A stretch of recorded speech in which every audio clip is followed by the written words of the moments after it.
Makatutulong daw para sa buhay ng mga Pilipino ang panibagong 4 na batas na ninagdaan ni Pangulong Ferdinand Marcos Jr. Ayon yan kay Senate President Mig Zubiri. Ilan sa mga nilagdaang batas ay ang pagsusulong ng karapatan at pribilehiyo ng mga kapansanan. Si Angelica Galvez sa detalye ng report. Magkakaroon ng positibong epekto sa mga mamamayang Pilipino ang 4 na bagong batas na nilagdaan ni President Bongbong Marcos Jr. Ayon yan kay Senate President Juan Miguel Zubiri. Ang 4 na bagong batas na nilagdaan ni Pangulong Marcos ay ang Republic Act No. 11958 o an act rationalizing the disability pension of veterans. Layunin nito na pagandahin ang benepisyo na matatanggap ng mga taong may kapansanan.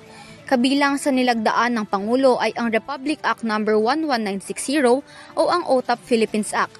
Sa batas na ito ay naglalayon na masuportahan ang sariling atin lalo na sa mga nasa rural na lugar. Kasama rin dito ang Republic Act No. 11961 o an act strengthening the conservation and protection of the Philippine cultural heritage.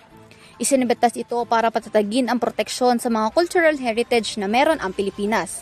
At panghuli ay ang Republic Act No. 11959 o kilala rin bilang Regional Specialty Centers Act.